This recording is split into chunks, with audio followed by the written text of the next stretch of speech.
जय भोलेनाथ। आज की कथा में आप सभी भक्तों का हार्दिक स्वागत है। भगवान भोलेनाथ और माता पार्वती की कृपा सदैव आप और आपके समस्त परिवार पर बनी रहे। और आज की कथा में आप सुनेंगे महाकाल के प्रादुर्भाव की कथा, इसलिए वीडियो को अंत तक जरूर देखिए। श्री नारद जी कहते हैं, पूर्व काल की बात है, काशीपुरी में मांटी नाम से प्रसिद्ध एक महायशस्वी ब्राह्मण हो गए हैं। वे जप करने वालों में सर्वश्रेष्ठ थे। महाभाग मांटी रुद्र के मंत्रों का जप किया करते थे। उनके कोई पुत्र नहीं था, अतः पुत्र के लिए रुद्र मंत्रों का जप करते करते उनके 100 वर्ष पूरे हो गए। इससे भगवान शंकर बहुत प्रसन्न हुए और बोले कि हे मांटे, तुम्हें एक बुद्धिमान पुत्र प्राप्त होगा जिसका प्रभाव और पराक्रम मेरे ही समान होगा। वह तुम्हारे संपूर्ण कुल का उद्धार करेगा। अब तो भगवान शंकर का यह वरदान सुनकर मांटी को बड़ा हर्ष हुआ। कुछ काल के अनंतर महात्मा मांटी की पत्नी ने गर्भ धारण किया। उन्हें गर्भ धारण किए हुए 4 वर्ष व्यतीत हो गए, परंतु गर्भ का बालक माता का उदर छोड़कर बाहर ही नहीं निकल रहा था। तब मांटी ने उससे कहा, बेटा, विभिन्न योनियों में पड़े हुए जीव ये सोचा करते हैं कि हम कब मनुष्य योनि में जन्म लेंगे, जहाँ धर्म, अर्थ, काम और मोक्ष की भी प्राप्ति होती है, जिसमें किए हुए पूजन का फल महान होता है, तथा जहाँ पितरों और देवताओं के संतोष के लिए नाना प्रकार के धर्म अनुष्ठान करने का अवसर भी प्राप्त होता है। ऐसे मनुष्य जन्म का जिसे पाने की अभिलाषा देवता भी करते हैं, तुम अनादर करके माता के उदर में ही क्यों स्थित हो रहे हो? गर्भ ने कहा, पिताजी, मैं भी ये सब कुछ जानता हूँ। वास्तव में यह मनुष्य जन्म परम दुर्लभ है, किंतु मैं काल के मार्ग से सदा ही बहुत डरता हूँ। विद्वान पुरुष को उसी वस्तु के लिए यत्न करना चाहिए जो दुखयुक्त न हो। यदि मेरा यह मन भयानक एवं गंभीर काल से ताड़ित होकर भांति भांति के दोषों को प्राप्त न हो, तो मैं परम दुर्लभ मनुष्य जन्म को शीघ्र प्राप्त कर सकता हूँ। यह सुनकर उसके पिता मांटी भगवान सदाशिव की शरण में गए और बोले, हे देव महेश्वर, मेरी रक्षा कीजिए। हे भगवान, आपने ही मुझे पुत्र दिया है और अब आप ही जन्म कराइए।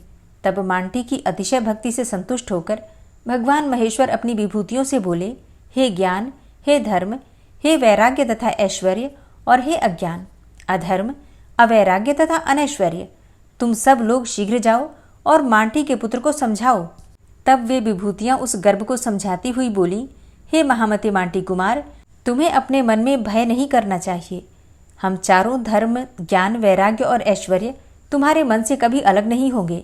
तत्पश्चात अधर्म आदि बोले, हम तुम्हारे पास नहीं आएंगे, तुम्हें नमस्कार है, तुमको हमसे कोई भय नहीं है। इन विभूतियों के द्वारा ऐसा आश्वासन मिलने पर वह गर्भ का बालक शीघ्र ही बाहर निकल आया। बाहर जन्म लेते ही वह कांपने और रोने लगा।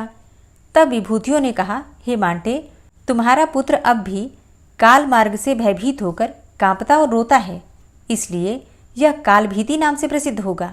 इस प्रकार वरदान देकर वे विभूतियां महादेव जी के समीप चली गईं और वह बालक शुक्ल पक्ष के चंद्रमा के समान प्रतिदिन बढ़ने लगा। संस्कारों से सुसंस्कृत होने पर उस बुद्धिमान बालक ने पाशुपत मंत्र की दीक्षा ली और सद्योजात आदि 5 मंत्रों का जप करते हुए वह तीर्थ यात्रा में तत्पर हो गया। हे अर्जुन, महिसागर संगम रूप गुप्त क्षेत्र के गुणों का वर्णन सुनकर काल भीति भी वहां गया और मही के जल में स्नान करके 1 करोड़ मंत्र का जप किया। जप समाप्त करके जब वह लौटा तो थोड़ी ही दूर पर उसने बिल्व का वृक्ष देखा। वहां जप करते समय उस ब्राह्मण की इंद्रियां लय को प्राप्त हो गईं और वह क्षण भर में केवल परमानंद स्वरूप हो गया। उसके उस ब्रह्मानंद की तुलना स्वर्ग आदि के सुखों से कदापि नहीं हो सकती। फिर 2 घड़ी तक समाधि में स्थित होने के पश्चात वह पुनः पूर्वावस्था में आ गया। अब ये देखकर काल भीति को बड़ा विस्मय हुआ। वह मन ही मन कहने लगा कि यह महान आनंद तो मुझे न काशी में मिला, न नैमिषारण्य में, न प्रभास में और न ही केदार क्षेत्र में प्राप्त हुआ, और न अमरकंटक में ही। इस समय मेरी संपूर्ण इंद्रियां गंगा जी की भांति निर्विकार और स्वस्थ हैं, तथा मेरा चित्त एक परम गोपनीय धर्म का आश्रय लेता है। अहो, इस तीर्थ का प्रभाव तो यहाँ स्पष्ट रूप से प्रकट है। कहते हैं कि जो स्थान सब प्रकार के दोषों से रहित, पवित्र और संपूर्ण उपद्रवों से शून्य है, वहाँ निवास करने वाले पुरुष की बुद्धि धर्म के कार्य में सहस्त्रगुनी हो जाती है।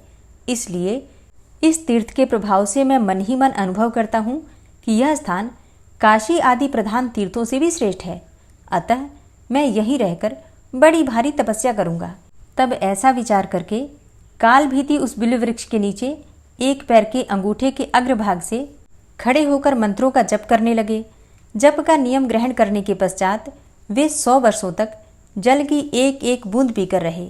फिर 100 वर्ष पूर्ण होने पर उनके सामने एक मनुष्य जल से भरा हुआ घड़ा लेकर आया।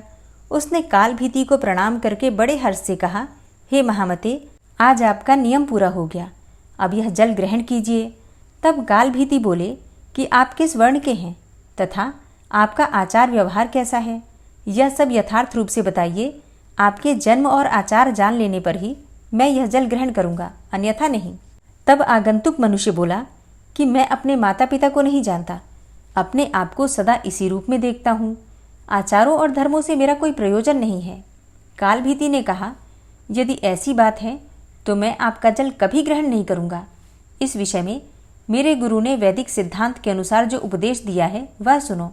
जिसके कुल का ज्ञान न हो और जिसके जन्म में वीर्य शुद्धि का अभाव हो, उसका अन्न खाने और जल पीने वाला साधु पुरुष तत्काल ही कष्ट में पड़ जाता है। जो हीन वर्ण का है तथा जो भगवान शिव का भक्त नहीं है, इन 2 प्रकार के मनुष्यों को दान देते समय उसे लेने का अनधिकारी समझना चाहिए। तब आगंतुक मनुष्य बोला कि तुम्हारी इस बात पर मुझे हंसी आती है। अहो, तुम बड़े अविवेकी हो। जब सब भूतों में सदा भगवान शंकर ही निवास करते हैं तो किसी के प्रति भी भली बुरी बात नहीं कहनी चाहिए, क्योंकि इससे भगवान शिव की ही निंदा होती है। और जो अपने और दूसरे के बीच अंतर करता है, उस भेददर्शी पुरुष के लिए मृत्यु अत्यंत घोर भय उपस्थित करती है। अथवा यदि शुद्धि का भी विचार किया जाए तो बताओ, इस जल में क्या अपवित्रता है? यह घड़ा मिट्टी का बना हुआ है और अग्नि से पकाया गया है, फिर जल से भर दिया गया है। इन सब वस्तुओं में तो कोई अशुद्धि है ही नहीं। यदि कहें कि मेरे संसर्ग से अशुद्धि आ गई है तो यह भी स्पष्ट नहीं है, क्योंकि वैसी दशा में जब मैं इस पृथ्वी पर हूँ तो आप यहाँ क्यों रहते हैं? बताइए कि आप क्यों इस पृथ्वी पर चलते हैं, आकाश में क्यों नहीं चलते? अतः इस प्रकार विचार करने पर आपकी बात मूर्खों की सी जान पड़ती है। काल भीति ने कहा कि यदि ऐसा कहा जाता है कि संपूर्ण भूतों में एक शिव ही हैं, तो कथन मात्र के लिए सबको शिव मानने वाले नास्तिक लोग भक्ष्य भोज्य आदि पदार्थों को छोड़कर मिट्टी क्यों नहीं खाते, राख और धूल क्यों नहीं फाँकते? इसलिए संसार की व्यवहार सिद्धि के लिए एक मर्यादा स्थापित की गई है जो समय से ही सफल होती है, अन्यथा नहीं। आप उस मर्यादा को श्रवण करें। पूर्व काल में ब्रह्मा जी ने इस 5 भौतिक जगत की सृष्टि की और उसे नाममय प्रपंच से बांध दिया। उस नाम प्रपंच के 4 भेद हैं, ध्वनि, वर्ण, पद और वाक्य। ये ही नामात्मक प्रपंच के 4 आधार स्थान हैं। इनमें ध्वनि नाद रूप है। ओमकार पूर्वक संपूर्ण अक्षर ही वर्ण कहलाते हैं। शिवम, यह सुबंत शब्द पद है, और शिवम भजेत अर्थात शिव का भजन करें, यह विधि ही एक त्रिडंत क्रिया से अन्वित होने के कारण वाक्य कही गई है। यह वाक्य भी 3 प्रकार का होता है, ऐसा श्रुति का सिद्धांत है।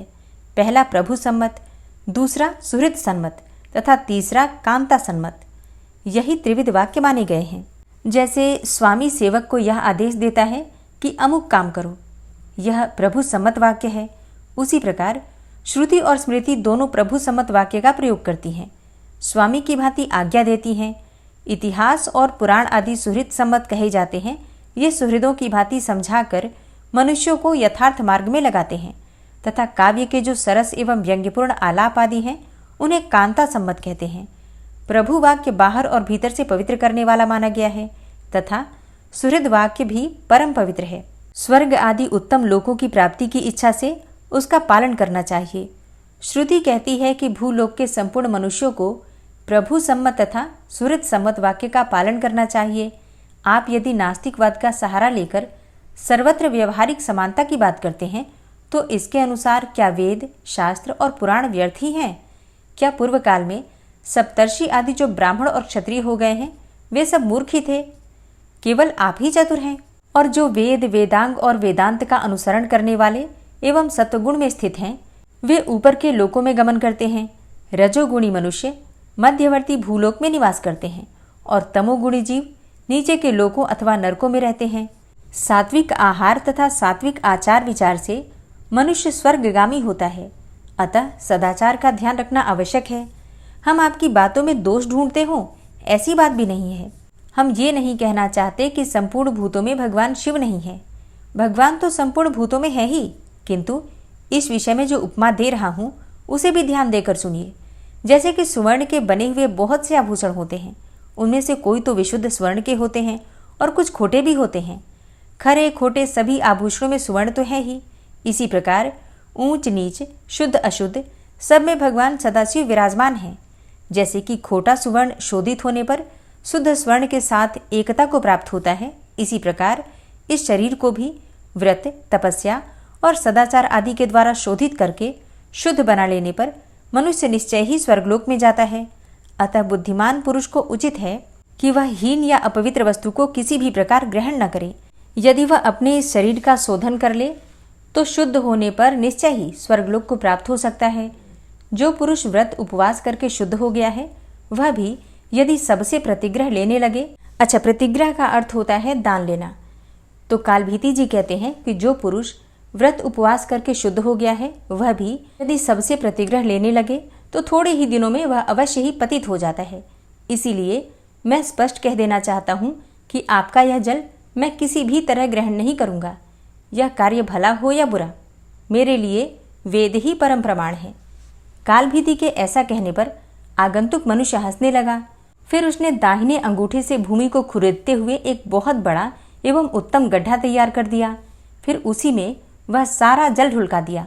अब उस जल से वो गड्ढा भर गया, लेकिन फिर भी जल शेष रह गया। तब उसने पैर से ही खुरेद कर एक तालाब बना दिया और शेष बचे हुए जल से उसको भर दिया।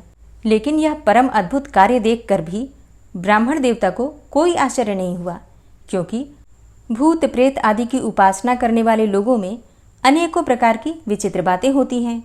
उस विचित्रता के चक्कर में आकर अपने सनातन वैदिक मार्ग का परित्याग कभी नहीं करना चाहिए। आगंतुक मनुष्य बोला, हे ब्राह्मण देव, आप हैं तो बड़े भारी मूर्ख, परंतु बातें पंडितों जैसी करते हैं। क्या आपने पुराण वेत्ता विद्वानों के मुख से कहा हुआ यह श्लोक नहीं सुना है? कूपो अन्यस्य घटो अन्यस्य रजुर अन्यस्य भारत पाययत्येकः पिबत्येकः सर्वे ते समभागिनः। अर्थात, हे भारत, कुआं दूसरे का, घड़ा दूसरे का और रस्सी दूसरे की है। एक पानी पिलाता है और एक पीता है, वे सब समान फल के भागी होते हैं। ऐसा ही मेरा भी जल है और तुम धर्म के ज्ञाता हो, फिर क्यों इसे नहीं पियोगे? नारद जी कहते हैं कि हे अर्जुन, तदनंतर कालभीति ने उक्त श्लोक के विषय में अनेकों प्रकार से विचार किया, किंतु किस प्रकार सब लोग समान फल के भागी होते हैं इसका निश्चय न कर सके। फिर घट आदि साधनों द्वारा जो समान फल भागी होने की बात कही गई थी, उस पर विशेष विचार किया और इस निश्चय पर पहुँचे कि यदि एक कार्य में अनेकों सहायक हों तो सब समान फल के भागी होते हैं। जैसे कि एक नौका निर्माण कराने में यदि अनेक पुरुषों ने धन लगाया हो तो उन सबका उसमें समान भाग होता है। इस प्रकार कर्ता को प्राप्त होने वाला सब फल सहकारियों में बढ़ जाता है और फिर समान हो जाता है। इस प्रकार पुनः पुनः विचार करके कालभीति ने उस मनुष्य से कहा, हे भद्र पुरुष, आपका ये कहना ठीक है, कूप और तालाब के जल ग्रहण करने में कोई दोष नहीं है, तथापि आपने तो अपने घड़े के जल से ही इस गड्ढे को भरा है। यह बात प्रत्यक्ष देख करके भी मेरे जैसा मनुष्य कैसे इस जल को पी सकता है? अतः यह अच्छा हो या बुरा, मैं किसी प्रकार भी इसे नहीं पीऊँगा।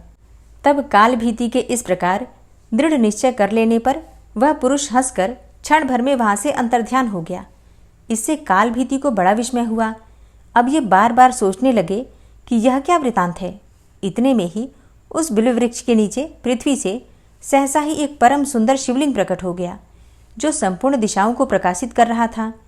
इंद्र ने उसके ऊपर पारिजात के फूलों की वर्षा की और देवता तथा मुनि नाना प्रकार के स्तोत्रों द्वारा स्तुति करने लगे। तब कालभीति ने प्रणाम करके प्रसन्नतापूर्वक यह स्तुति प्रारंभ की, जो पाप के काल, संसार रूपी पंख के काल, कालों के भी काल तथा काल मार्ग के भी काल हैं, जिनके कंठ में काला चिन्ह सुशोभित होता है, तथा जो संसार के काल रूप हैं, उन भगवान महाकाल की मैं शरण लेता हूँ। श्रुति आपको संपूर्ण विद्याओं का ईश्वर बताकर स्तुति करती है। आप समस्त भूतों के ईश्वर तथा प्रपितामह हैं। ऐसी महिमा वाले आप महेश्वर को नमस्कार है। वेद जिसकी स्तुति करता है, उस तत्पुरुष नाम वाले आपको हम जानते हैं और आपका ही चिंतन करते हैं। हे देवेश्वर, आप हमें शरण दीजिए, आपको बारंबार नमस्कार है। हे अर्जुन, काल भीति के इस प्रकार स्तुति करने पर महादेव जी ने उस लिंग से निकलकर प्रत्यक्ष दर्शन दिया और अपने तेज से त्रिलोकी को प्रकाशित करते हुए कहा कि हे ब्रह्मन, तुमने इस महातीर्थ में रहकर मेरी जो अतिशय आराधना की है उससे मैं बहुत संतुष्ट हूँ। हे वत्स, काल तुम्हारे ऊपर किसी प्रकार भी शासन नहीं कर सकता। मैं ही तुम्हारी धर्म निष्ठा देखने के लिए मनुष्य रूप में यहाँ प्रकट हुआ था। यह धर्म मार्ग धन्य है जिसका तुम्हारे जैसे धर्मज्ञों द्वारा पालन होता है। मैंने यह गड्ढा और तालाब सब तीर्थों के जल से ही भरा है। यह परम पवित्र जल है और तुम्हारे लिए मैंने इसका संग्रह किया है। तुमने जो मेरी स्तुति की है उसमें वैदिक मंत्रों का रहस्य भरा हुआ है। तुम मुझसे कोई मनोवांछित वर मांगो, तुम्हारे लिए कुछ भी मुझे अदेय नहीं है। कालभीति ने कहा, हे भगवान शंकर, यदि आप मुझ पर संतुष्ट हैं तो मैं धन्य हूँ। मुझ पर आपका महान अनुग्रह है। आपके संतोष से ही सब धर्म सफल होते हैं, अन्यथा वे केवल श्रम देने वाले ही माने गए हैं। हे प्रभु, यदि आप संतुष्ट हैं तो सदा यहाँ निवास करें। आपके इस शुभ लिंग पर जो भी दान पूजन आदि किया जाए वह सब अक्षय हो। हे देव, 5000 मंत्र जपने से जो फल प्राप्त होता है वही फल मनुष्य को इस शिवलिंग का दर्शन करने मात्र से प्राप्त हो जाए। हे महेश्वर, आपने काल मार्ग से मुझे छुटकारा दिलाया है, इसीलिए यह शिवलिंग महाकाल के नाम से प्रसिद्ध हो। जो मनुष्य इस कूप में स्नान करके पितरों का तर्पण करे उसे सब तीर्थों का फल प्राप्त हो और उसके पितरों को अक्षय गति की प्राप्ति हो। कालभीति की ये बात सुनकर भगवान शंकर प्रसन्न हो गए और बोले कि जहाँ स्वयंभू लिंग हो वहाँ मैं नित्य निवास करता हूँ। स्वयंभू लिंग, रत्नमय लिंग, धातुज लिंग, प्रस्तर निर्मित लिंग तथा चंदन आदि लेप जनित लिंग हैं, लेकिन इनमें क्रमशः अंतिम लिंग की अपेक्षा पूर्व वाले लिंग 10 गुना अधिक फल देने वाले होते हैं। आकाश में तारकामय लिंग, पाताल में हाटकेश्वर लिंग तथा भूमंडल पर स्वयंभू लिंग, ये तीनों शुभ होते हैं। तुमने विशेष रूप से जिसके लिए प्रार्थना की है वह सब पूर्ण होगा। यहाँ फूल फल, पूजा नैवेद्य और स्तुति निवेदन करना तथा दान या दूसरा कोई भी शुभ कर्म करना सब अक्षय होगा। बेटा, माघ मास के कृष्ण पक्ष की चतुर्दशी को शिव योग में जो लिंगार्चन के पहले कूप में स्नान करके पितरों का तर्पण करेगा उसे सब तीर्थों के फल की प्राप्ति होगी तथा उसके पितरों को अक्षय गति होगी। उसी दिन की रात्रि में जो प्रत्येक प्रहर में महाकाल का पूजन करेगा उसे सब लिंगों के समीप जागरण करने का फल प्राप्त होगा। हे द्विजोत्तम, जो पुरुष सदा जितेंद्रिय रहकर शिवलिंग में मेरी पूजा करेगा भोग और मोक्ष उससे कभी दूर नहीं रहेंगे। जो चतुर्दशी, अष्टमी, सोमवार तथा पर्व के दिन इस सरोवर में स्नान करके इस शिवलिंग की पूजा करेगा वह शिव को ही प्राप्त होगा।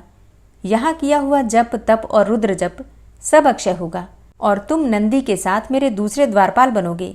हे वत्स, काल मार्ग पर विजय पाने से तुम चिरकाल तक महाकाल के नाम से प्रसिद्ध होगे। यहाँ शीघ्र ही राजर्षि करंधम आने वाले हैं, उन्हें धर्म का उपदेश करके तुम मेरे लोक में चले जाओ। यो कहकर भगवान रुद्र उस लिंग में ही लीन हो गए और महाकाल भी प्रसन्न होकर वहाँ बड़ी भारी तपस्या करने लगे। जय भोलेनाथ। आज की कथा का यहीं पर समापन करती हूँ और कल आप सुनेंगे राजा करंधम की कथा।